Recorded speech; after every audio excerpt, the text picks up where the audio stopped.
మీనా అని అవమానించిన ప్రభావతికి left and right ఇచ్చి మీనాకి క్షమాపణ చెప్పేలా చేసిన సత్యం. షాక్లో రోహిణి. ఇంతకు రోహిణి గురించి కామాక్షి బయట పెట్టబోతుందా? ఇదంతా ఎలా జరిగిందో తెలుసుకోవాలనుకుంటే ఇప్పుడు మా ఛానల్ తప్పకుండా సబ్స్క్రైబ్ చేసుకుని మా వీడియోని ఒక లైక్ చేసి వీడియోని పూర్తిగా చూడండి. ఏంటత్తయ్యా, ఆ 2 లక్షలు మీవే కదా, చెప్పండి, ఒప్పుకోండి అని మీనా అంటుంటే, ఏంటి ప్రభా, ఏం మాట్లాడుతున్నారు వాళ్ళు? ఆ డబ్బులు అసలు నీకు ఎక్కడొచ్చాయి? ఆ 2 లక్షలు ఎక్కడివి నీకు అని చెప్పేసి ఇక సత్యం అడుగుతుంటే, అదేంటి మావయ్య, అత్తయ్య గారు చాలా కష్టపడి డాన్సులు నేర్పించి అవి నేర్పించి ఇవి నేర్పించి కష్టపడి సంపాదించిన సొమ్మది. అవి దొంగతనం చేసింది పాపం నేనే కదా, అందుకని చాలా బాధపడిపోతున్నారు అత్తయ్య అని ఇక మీనా అంటుంటే, ఏంటి మీనా అంత వెటకారంగా మాట్లాడుతున్నావు? అత్తయ్య గారితో మాట్లాడాల్సిన పద్ధతి అదేనా అని చెప్పి రోహిణి అడుగుతుంటే, లేకపోతే నువ్వు మాట్లాడు రోహిణి, దొంగతనం నిందా నీ మీద మోపలేదు కాబట్టి నువ్వు ఎలాగైనా మాట్లాడతావు. నువ్వు కామాక్షి వాళ్ళ పిన్ని వాళ్ళ ఇంటికి నువ్వు వెళ్ళలేదా? మొత్తం కనుక్కుంటాను. ఇదిగో కామాక్షి పిన్నిని ఇవాళ ఇంటికి రమ్మని చెప్పాను. ఆవిడ వస్తే అప్పుడు మీ అందరి గుట్టు బయట పెట్టడానికి ముందే ఉంటుంది ఆవిడ.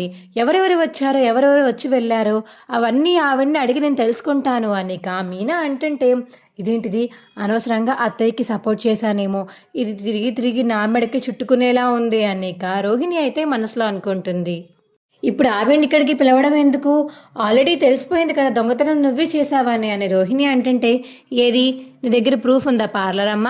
ప్రూఫ్ లేకుండా మాట్లాడకు, అర్థమవుతుందా? అయినా మీనా ఒక్కరితే ఆ ఇంటికి వెళ్ళినప్పుడు తను ఒక్కరితే వెళ్ళలేదు కదా, తనే డబ్బులు తీసిందని ఎలా మాట్లాడతారు మీరు? ఆ ముందు రోజు నువ్వు వెళ్ళి ఉండొచ్చు, ఆ ముందు రోజు నేను వెళ్ళి ఉండొచ్చు, ఆపై ముందు రోజు ఇదిగో ఈ లక్షలు మింగినోడు కూడా వెళ్ళి ఉండొచ్చు. అమ్మకి డబ్బులు ఎప్పుడు వచ్చాయో దాన్ని బట్టి ఎవరు తీసారో తెలుసుకోవచ్చు.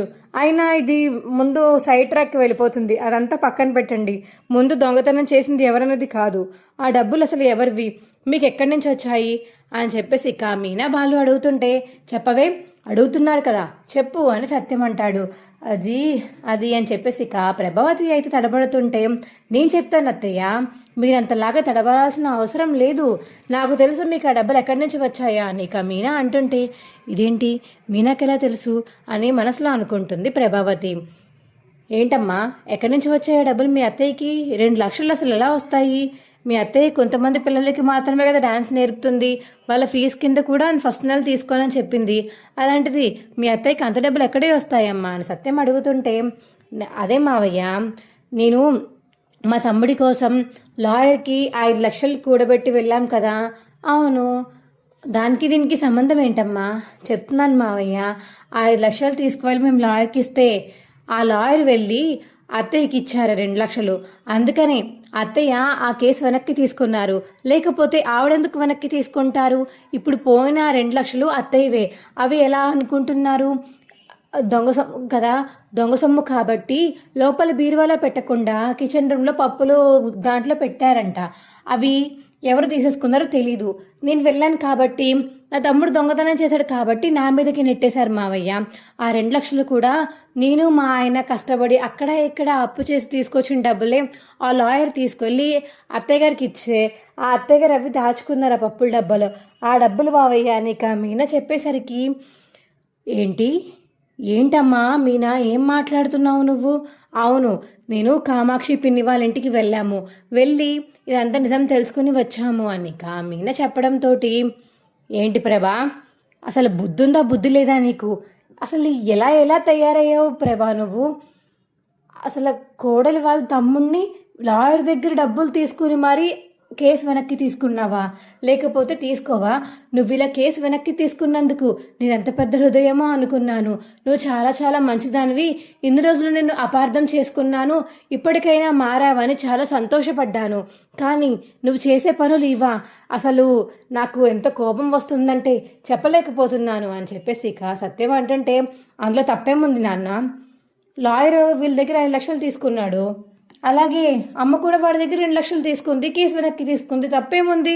నోర్మీరా, నువ్వు మాట్లాడుతున్నవేంటారు న్యాయాలు అవి ఇవి? అసలు నీకు మాట్లాడే హక్కే లేదు.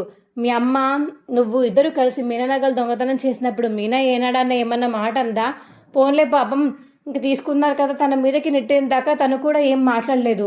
కానీ దొంగతనం చేసింది మీరైతే మీనా మీదకి నెట్టి మీనా అనే ఆ ప్లేస్లో గిల్టీ గాజులు పెట్టిందని మీ అందరూ అన్నారు. అప్పుడు మీనాకి కోపం వచ్చి అసలు నిజమేంటో తెలుసుకోవడానికి వెళ్ళింది. కానీ ఇప్పుడు ఆల్రెడీ శివ దొంగతనం చేసిన ఆ ₹1,00,000 తిరిగి ఇచ్చేశాడు, అయిపోయింది. పోనీ మీ అమ్మ కేసు పెట్టింది, మీనా వాళ్ళు అడిగారు, కేసు వెనక్కి తీసుకుంది, అయిపోయింది అక్కడితోటి. కానీ లాయర్ దగ్గర డబ్బులు తీసుకోవడం ఏంటి నాకు అసలు వచ్చి. లాయర్ దగ్గర డబ్బులు డబ్బుకి అంత కకృతి పడిపోయి ఉన్నావా ప్రభా నువ్వు? నీకు డబ్బు అంటే చాలా మోజుందని తెలుసు, కానీ మరీ ఇంత పిచ్చి ఉందని ఎప్పుడూ అనుకోలేదు ప్రభా. నిన్న అసలు చూస్తుంటేనే నాకు ఒళ్ళంతా కంపరం ఎక్కిపోతుంది. అసలు నువ్వు ఇంట్లో ఉండడానికి వీలు లేదు అని చెప్పేసి ఇక సత్యం అంటుంటే, ఏవండి అలా మాట్లాడతారేంటండి? ఏదో కేసు వెనక్కి తీసుకోవడానికని ఆ లాయర్ 2 లక్షలు ఇచ్చాడు, తప్పేముంది? మరి ఇప్పుడు లాయర్ ఎందుకని డబ్బులు తీసుకున్నాడు వీళ్ళ దగ్గర అని ప్రభావతి అంటుంటే, అది లాయర్ ఉద్యోగం, ఆ లాయర్ ఎంతో కొంత తీసుకుంటాడు, లేదా వాడికి బుద్ధి లేదు. నీకేమైంది? సొంత కోడలై ఉండి, కోడలు తమ్ముడై ఉండి సిగ్గు లేకుండా వీలు తెచ్చిన అప్పును తీసుకున్నాయి నీ దగ్గర పెట్టుకుని ఇప్పుడు ఆ డబ్బులు కూడా దొంగతనం చేసింది మీనా అని మీనా మీదకి నెట్టుతున్నావంటే నువ్వెంత గొప్ప ఆడదానివో బాగా అర్థమవుతుందిలే. అసలు నేను చూస్తుంటేనే చాలా చిరాగ్గా ఉంది. అసలు నీలాంటి వాళ్ళు ఉంటారా అని ముందు అనుకునేదాన్ని నేను. ఇప్పుడు నా కళ్ళారా ఒకదాన్ని చూస్తుంటే నీలాంటి వాళ్ళు ఇంకా చాలామంది ఉండే ఉంటారులే అని అనుకున్నాను అని ఇక సత్యం అంటుంటే, ఏవండి నన్ను ఊరికే అలా కించపరిచి అందరి ముందు తక్కువ చేసి మాట్లాడకండి. ఏంటి నేను తక్కువ చేసి మాట్లాడానా? ఆల్రెడీ నువ్వు తక్కువ అయిపోయావు ప్రభా. సిగ్గు లేకుండా వాళ్ళ దగ్గర డబ్బులు తీసుకుని నువ్వు ఎప్పుడైతే దాచుకుని కేసు వెనక్కి తీసుకున్నావో అప్పుడే నువ్వు వీళ్ళందరి ముందు లోకు అయిపోయావు, చీప్ అయిపోయావు. ఒక అందరి దృష్టిలో డబ్బులు ఇస్తే కుక్కలా పడి ఉంటుంది అన్న దృష్టిలో తయారయ్యావు తెలుసా నువ్వు అందరి దృష్టిలో అని. ఇక సత్యం అంటుంటే, ఏంట మాటలు అని ప్రభావతి అంటుంటే, నేను అలాగే మాట్లాడతాను ప్రభా. నువ్వు అసలు ఏనాడన్నా మనిషిలా ప్రవర్తిస్తే నేను మనిషిలాగా మాట్లాడగలుగుతాను, మనుషులతో పోల్చగలుగుతాను. నువ్వేనాడైనా అలా ప్రవర్తించావా? అయినా ఇవన్నీ మాట అనవసరం. అసలు నువ్వు ఇంట్లో ఉండకు, బయటికి పో, అసలు ఇక్కడ ఉండకు, వెళ్ళి కామాక్షి వాళ్ళ ఇంట్లోనే ఉండు. అనవసరంగా నేను అడిగి తీసుకొచ్చారు చూడు వీళ్ళందరూ కలిసి, తప్పు నాది. నేను కూడా వచ్చాను చూడు వీళ్ళ మాటలు విని, అంతకన్నా పెద్ద తప్పు నాది, ఛీ అని చెప్పి సత్యం అంటుంటే, ఏంటండి చీ అంటున్నారు? నేనేమన్నా కావాలని చేశానా? ఏదో వాడి జీవితం బాగుపడుతుందని అని చెప్పేసి ఇక ప్రభావతి అంటుంటే, లక్షావతి చాలే, నువ్వు వాడి జీవితం కోసం ఆలోచించి వెనక్కి కేసు తీసుకున్నావంటే నేను నమ్మను. ఇక్కడి నుంచి వెళ్ళకముందే, ఇంట్లోంచి కామాక్షి అత్త వాళ్ళ ఇంటికి వెళ్ళకముందే నువ్వు ఇక్కడే డిసిషన్ తీసుకుని ఉంటే నీ మంచి హృదయాన్ని నేను అర్థం చేసుకునేవాడిని. కానీ నువ్వు అక్కడికి వెళ్ళి లాయర్ డబ్బులు ఇచ్చాక కేసు వెనక్కి తీసుకున్నావంటే నీ విశాల హృదయం ఎంత పెద్దదో బాగా కనిపిస్తుందిలే లక్షావతి నాకు అని బాలు అంటాడు. రే ఏంట్రా మాట్లాడుతున్నాం? వాడు మాట్లాడిందంటే తప్పేముంది? ఎప్పుడు చూసినా డబ్బు డబ్బు డబ్బు అని డబ్బు వెనకాతలే పరిగెడుతూ ఉంటావు. ఏదో రోజు ఆ డబ్బే నిన్ను ముంచేస్తుంది, గుర్తుపెట్టుకో ప్రభా. అయినా నేను క్షమించని విషయంలో మాత్రం నేను క్షమించేదే లేదు. సిగ్గు లేకుండా అందరి దగ్గర డబ్బులు తీసుకుని నీ పరువును నువ్వే తీసుకున్నావు. మళ్ళీ మీనా తీసింది, మీనా వాళ్ళ తమ్ముడు దొంగతనం చేసినందుకు పరువు పోయింది అని కబుర్లు చెప్పకు. ఇంతకుముందు నీ పెద్ద కొడుకు 2-3 సార్లు తీశాడు, నీ చిన్న కొడుకు ఒకసారి తీశాడు. చాలు, అందరూ చాలా బాగా చేశారులే, ఈ కుటుంబానికి మంచిగా గౌరవం ఇప్పించారులే. ఇంకొకసారి గౌరవం విషయాన్ని ఇంకోసారి బయట మాట్లాడకండి, నవ్వుతారు అని సత్యం అంటాడు. అమ్మో, ఈ టాపిక్ ఇక్కడితో ఆగిపోతే బెస్ట్. మళ్ళీ ఎవరు దొంగతనం చేశారో తెలుసుకుంటాను అని అత్తయ్య మళ్ళీ పట్టుకొని కూర్చుంటే ఖచ్చితంగా నా పేరు బయటికి వచ్చేస్తుంది. అప్పుడు ఎలాగైనా తప్పించుకోవడానికి నేను ముందుగానే ప్లాన్ వేసుకోవాలి అని ఇక రోహిణి అయితే పక్క నుండి మనసులో అయితే అనుకుంటూ ఉంటుంది. సరే అమ్మా, ఇప్పుడు నీ బాధ ఏంటి? డబ్బులు కనబడట్లేదనే కదా? సరే, కామాక్షి అత్తని పిలిచి అడుగు, ఎవరెవరు వచ్చారు, ఎవరెవరు వెళ్ళారో అనేదాన్ని కనుక్కో. అప్పుడు దాన్ని బట్టి ఎవరు వచ్చారో ఎవరు వెళ్ళారో చూసి అప్పుడు వాళ్ళ దగ్గర వెతుకుదాము. అంతకే లేకపోతే పోలీస్ కంప్లైంట్ ఇస్తాము. నా మీనా మాత్రం తీయలేదని నాకు బాగా తెలుసు. మీనాకు కూడా బాగా తన మీద తనకు నమ్మకం ఉంది కాబట్టి నేను దొంగతనం చేయలేదని గట్టిగా చెప్తుంది. సో కామాక్షి అతను పిలిచి పోలీస్ స్టేషన్లో కంప్లైంట్ ఇద్దాంలే అనిక. బాలు అంటుంటే, ఏం అవసరం లేదు, ఎవరు తీస్తారో నాకు బాగా తెలుసు, ఈ మీనానే తీసి ఉంటుంది. ఇప్పుడే కదా మీరు ఇంత గొడవ చేశారు, ఆ డబ్బులు తీసుకెళ్లి లాయర్కి కట్టింది మీరే కదా. ఆ డబ్బులు ఎక్కడి నుంచి తెచ్చారు? అప్పు చేసి తెచ్చారు. అందుకనే నా దగ్గర 2 లక్షలు తీసుకుని అవి పట్టుకెళ్ళిపోయి అప్పు తీర్చేబద్దామని ప్లాన్ వేశారు, అంతే కదా అని ప్రభావతి అంటుంటే, మీ బుద్ధి ఎప్పటికైనా మారుతుందని ఆశించాను అత్తయ్య, కానీ మీ బుద్ధి వంకర బుద్ధే, ఈ జన్మకి మారదు అని ఇక మీనా అంటుంటే, ఏంటే వాగుతున్నావని మీనా మీదకి చెయ్యెత్తబోతుంటే ప్రభావతి అయితే, సత్యం అయితే ఇక ప్రభావతి మీదకి చెయ్యెత్తుతాడు. ప్రభా, కోడల మీద ఇంకొకసారి చెయ్యెత్తావంటే నా చెయ్యిని చెంప పగలు కొడుతుంది, అర్థమవుతుందా, చెయ్యి దించు అని సత్యం గట్టిగా చెప్పేసరికి సైలెంట్ అయిపోతుంది ప్రభావతి. నువ్వు అసలు ఇంట్లో ఉండడానికి ఏం లేదు ప్రభా, ఈసారి మాత్రం నువ్వు బయటికి వెళ్తే నేను చచ్చినా బయటికి రాను, అర్థమవుతుందా? నువ్వు మీనాకి క్షమాపణ చెప్పాలి. వాళ్ళ డబ్బులు తీసుకుని మళ్ళీ తన మీదే గెంటేసావు నువ్వు. అసలు నీ దగ్గర ఏ సాక్ష్యం లేకుండా తన దొంగ అని ఎలా అంటావు నువ్వు? చెప్పు, తను ఎంత మనోవేదనకి గురిపడి ఉంటుందో నీకు తెలుసా అని సత్యం అంటుంటే, నాకెందుకండి, తనే తీసిందని నా పూర్తి నమ్మకం అనిక ప్రభావతి అంటుంటే, పర్లేదు మావయ్య, అత్తయ్య ఎలాగో మీ మాటలు వినరు, నాకు బాగా తెలుసు కదా అత్తయ్య గురించి, వదిలేయండి మావయ్య అని చెప్పేసి ఇక మీనా అంటుంటే, అలా ఎలా వదిలేస్తానమ్మా మీనా, నీ మీద ఎన్ని నిందలు వేసింది, నువ్వు దొంగతనం చేయలేదన్నా సరే నీ మీదే మాటి మాటికి నువ్వే దొంగతనం చేసావంటుంది. నేను కూడా పోలీస్ స్టేషన్కి కంప్లైంట్ ఇస్తాను. ఇతను క్షమాపణ చెప్తుందా, లేకపోతే ఆ డబ్బులు పోలీసులకి వెళ్ళిపోతాయి, ఒక పని అయిపోతుంది. ఆ 2 లక్షలు ఒకవేళ పొరపాటున పోలీసులు కనిపెట్టినా ఆ 2 లక్షలలో సగం పైగా వాళ్ళకి పోలీసులకి వెళ్ళిపోతుంది. అప్పుడు ఇక ఎవరికి ఏ గోల ఉండదు, డబ్బులు కూడా తక్కినట్టు ఉంటుంది కదా. మీ నాకు క్షమాపణ చెప్తావో పోలీస్ స్టేషన్కి వెళ్ళి కంప్లైంట్ ఇచ్చి పోలీసులతో వాటా షేర్ చేసుకుంటావో నీ ఇష్టం ప్రభా అని ఇక సత్యం అయితే కావాలని అంటాడు. ఇక అది విని సర్లేండి క్షమాపణ చెప్తాను అని ఇక ప్రభావతి అంటుంటే, ఏంటి నువ్వు చెప్తావా, ఏంటి చెప్తావా అని చెప్పేసి ఇక రవి, శృతి, మనోజ్ మరియు రోహిణి అందరూ అంటుంటే, ఏరా మీకేంటి నొప్పి, మా మీనా తప్పు చేయలేదు కాబట్టి, అమ్మ తప్పు చేసింది కాబట్టి క్షమాపణ చెప్తుంది, దానికి ఎందుకని చెప్పేసి అంతలా షాక్ అయిపోతున్నారు? మీరేం షాక్ అవ్వాల్సిన అవసరం లేదు, మీ మీద ఏ నిందలు పడవు కదా, మీరు డబ్బున్న వాళ్ళు కదా, మేము పేదవాళ్ళం కాబట్టి మేమే దొంగతనం చేస్తామని మా అమ్మ నమ్మకం, కాబట్టి ఇప్పుడు మా అమ్మ ఖచ్చితంగా క్షమాపణ చెప్పాల్సిందే అని ఇక బాలు అంటుంటే, చెప్తాను మీనా నన్ను క్షమించు అని ఇక ప్రభావతి క్షమాపణ చెప్పేసరికి మీనా అయితే ఇక మనసులో అయితే చాలా హ్యాపీగా ఫీల్ అవుతుంది అని చెప్పేసి ఇంకా చూస్తూ ఉండిపోతుంది మీనా. థ్యాంక్ యూ మావయ్య అని ఇక సత్యంకి థ్యాంక్స్ చెప్తుంటే, ఎందుకే ఆయనకి చెప్తున్నావు, నాకు చెప్పడం మానేసి, క్షమాపణ చెప్పిన వాళ్ళకి థ్యాంక్స్ చెప్పరు అత్తయ్య, అయినా మీరు తప్పు చేశారు కాబట్టి నాకు క్షమాపణ చెప్పారు, లేకపోతే నాకెందుకు క్షమాపణ చెప్తారు మీరు? ఆ పూలు అమ్ముకునే దానికి నేనా క్షమాపణ చచ్చినా చెప్పను అని అంటారు, కానీ నాకెప్పుడైనా క్షమాపణ చెప్తారా? లేదు కదా, ఇంకెందుకని అలా థ్యాంక్స్ చెప్పమని అడుగుతున్నారు అని ఇక మీనా అంటుంటే, సరేనమ్మా మీనా, సరే అయిపోయింది కదా గొడవ, ఇంకా ఎవరి రూమ్లోకి వాళ్ళు వెళ్ళండి అని సత్యం అంటుంటే, ఇంకా గొడవ అవ్వలేదు నాన్న, మీనానే దొంగతనం చేసిందని అమ్మ ఫిక్స్ అయ్యింది కదా, అవి ఎలాగైనా సరే నేను నిరూపిస్తాను. కామాక్షి అత్తని ఇక్కడికి రమ్మని పిలిచాను, కామాక్షి అత్త కూడా ఎవరెవరు వచ్చారో చెప్తుంది, దాన్ని బట్టి అప్పుడు మనం చెక్ చేసి ఎంక్వైరీ చేద్దామని ఇక బాలు చెప్తుంటే, సరేరా అని చెప్పేసి ఇక సత్యం అంటాడు. అమ్మో, ఇప్పుడు ఆవిడ కానీ వచ్చిందంటే నేను వచ్చానని, ఆవిడకి మసాజ్ చేసి ఆ డబ్బులు ఎక్కడున్నాయో తెలుసుకున్నానని ఆవిడ మొత్తం బయట పెట్టేస్తుంది. ఇప్పుడు ఏం చేయాలి, ఆవిడ రాకుండా ఎలా ఆపాలి, ఇప్పటిదాకా వీళ్ళు చెప్పకుండా సస్పెండ్ ఎందుకు చేశారు అలాగా, ఇప్పుడు ఒకవేళ ఆవిడ గారు సడన్గా వచ్చి నా గురించి చెప్పేసిందంటే ఇంకందరూ నా మీద డౌట్ పడతారు. సర్లే, ఆ టైంకి అదే అవుతుంది, చూసుకుందామని ఇక రోహిణి అయితే మనసులో అనుకుంటుంది. అప్పుడే ఇక కామాక్షి అయితే ఇంటికి వస్తుంది. రే బాలు, ఇంటికి రమ్మన్నావు చెప్పరా అనిక కామాక్షి అంటుంటే, ప్రభావతి మాత్రం గుర్రున కోపంగా ముఖం పెట్టుకుంది కామాక్షి ఫేస్ని అయితే అలా చూస్తూ ఉంటుంది. ఏంటి వదిన అలా చూస్తున్నావు?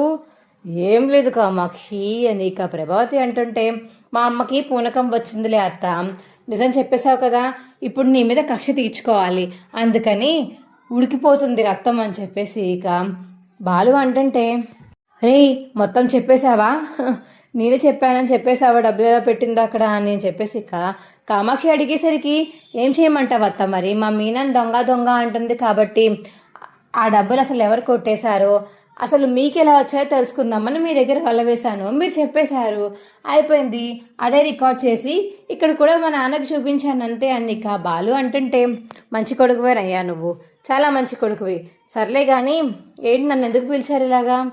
ఏం లేదత్తా, మీ ఇంటికి అసలు ఆ రోజు ఎవరెవరు వచ్చారో, ఎవరెవరు వచ్చి వెళ్ళారో అసలు మీకు డబ్బులు వచ్చిన కానించి ఎంతమంది ఇంటికి వచ్చారో నీకు గుర్తుంటే అవన్నీ గుర్తు చేసుకో. నువ్వు డబ్బులు ఎవరికైనా చూపించడం కానీ, డబ్బులు వాళ్ళు మీకు ఇవ్వడం కానీ, ఎవరైనా చూడడం కానీ జరిగితే అవన్నీ చాలా ముఖ్యమైన డబ్బులు మరియు మిగతావన్నీ ఉన్నాయి కాబట్టి కొంచెం చెప్పండి సరేనా అని చెప్పేసి బాలు అడుగుతుంటే కామాక్షిని, అవునరా, ఆ రోజు చాలామంది వచ్చారు. ఈ డబ్బులు ఇచ్చి 2 రోజులు 3 రోజులు అవుతుంది కదా, ఈ 3 రోజుల నుంచి చాలామంది వచ్చారు. పార్లర్ నుంచి విద్యారోహిణి ఇద్దరు బెట్ట కట్టుకుని మరీ మా దానికి వచ్చారు. ఇంకా పాలవాడ వచ్చాడు, పేపర్ వాడ వచ్చాడు, ఐరన్ చేసి బట్టలు మంచం మీద పెట్టేసి వెళ్ళిపోయిన వాడు కూడా వచ్చాడు అని కామాక్షి అయితే లిస్ట్ చెప్తుంది. సరే అత్త, ఇవన్నీ మేము కనుక్కుంటాం, కానీ నీకు మాత్రం ఎవరి మీద అనుమానం ఉందా? అనుమానం అంటే అని రోహిణి వంక చూస్తుంది. అలాగా కామాక్షి అయితే, ఇదేంటి ఈవిడేంటి నా ముఖం చూస్తుంది, కొంపతీసి నా పేరు చెప్తుందా ఏంటి అని మనసులో అనుకుంటుంది రోహిణి. కాదు, గుర్తొచ్చింది. ఆ డబ్బులు వచ్చిన తర్వాత మీ అమ్మ మీ ఇంటికి వచ్చేసాక కూడా తర్వాత రోజు రోహిణి నా దగ్గరికి, ఆ రోజే వచ్చింది రోహిణి నా దగ్గరికి వచ్చి నాకు హెడ్ మసాజ్ చేసి అసలు అత్తయ్య కేసు వెనక్కి ఎందుకు తీసుకున్నారు, ఎలా తీసుకున్నారు అని క్వశ్చన్ మీద క్వశ్చన్స్ వేస్తూనే ఉంది. అప్పుడు అత్తయ్య అంత ఈజీగా తీసుకోరు కదా అని రోహిణి అడిగేసరికి నేను అప్పుడు ఎలా తీసుకున్నారు, లాయర్ డబ్బులు ఇచ్చాడు అని నిజం మొత్తం రోహిణికి చెప్పేసి ఆ డబ్బులు ఎక్కడున్నాయో రోహిణికి చూపించాను, పోపుల డబ్బా అని చెప్పి ఇక కామాక్షి చెప్పడంతో ఏంటి అంటే ఇదంతా చేసింది పార్లరమ్మ అన్నమాట అని బాలు అంటుంటే, రే నీకైనా మెంట్లా, ఆ కామాక్షి అలాగే చెప్తుంది అని నమ్మేస్తావేంటి? అదేంటిది మరి మీనా రావడం నువ్వు చూసావు, బట్టలు పడితే పెట్టేసి తన పని తను చూసుకుని వెళ్ళిపోయింది, అయినా సరే నువ్వు మీనా అని అన్నావు. కానీ ఇప్పుడు ఇంత పెద్ద సాక్ష్యం దొరకక కూడా నువ్వు రోహిణి మీదకి వెళ్ళకపోతే ఎలాగమ్మా? చూడు అసలు ఎలా వెనక్కి తీసుకున్నావు, ఏం వచ్చింది, అది ఇది అని కనుక్కొని తర్వాత రోజే డబ్బులు పోయినాయి అంటే నీకు రోహిణి మీద అనుమానం కలగట్లేదా అమ్మా? చెప్పమ్మా, తను ఏమన్నా లక్షాది కూతురు అనుకుంటున్నావా?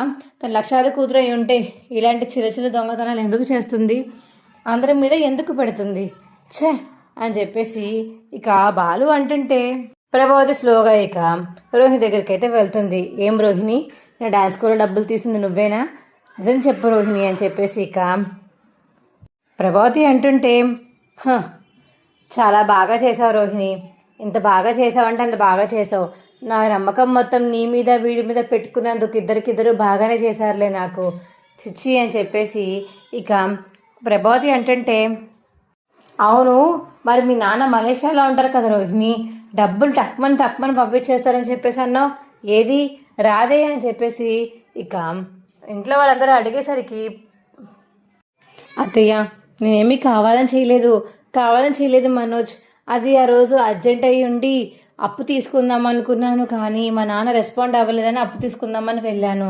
ఇక అక్కడ కామాక్షి పిన్ని డబ్బులు చూపించేసరికి ఆ డబ్బులు తీసుకుని బయటికి వచ్చేసాను అత్తయ్య అని రోహిణి అయితే నిజం ఒప్పేసుకోవడంతో ఇక ప్రభావతి అయితే షాకింగ్ ఫేస్ వేసుకుని అలా చూస్తూ ఉండిపోతుంది. ఎంత నమ్ముకున్నాను రా నిన్ను, ఇలా చేస్తారా మీ ఇద్దరూ కలిసి అని ప్రభావతి అయితే చాలా కోప్పడుతుంది.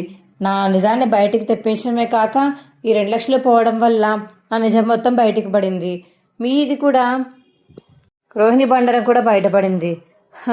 ఇదేనా రసరెడ్డి దేవుడు.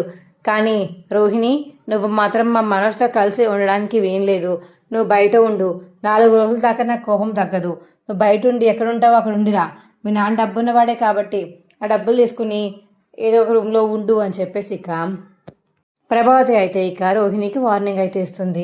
అమ్మో ఇదంతా కారణం నా వల్ల అని మళ్ళీ నన్ను అంటుందేమో, నాకు అన్నం పెడుతుందేమో, ఇక్కడి నుంచి ఎస్కేప్ అయిపోవాలి అని ఇక కామాక్షి అయితే అక్కడి నుంచి వెళ్ళిపోతుంది.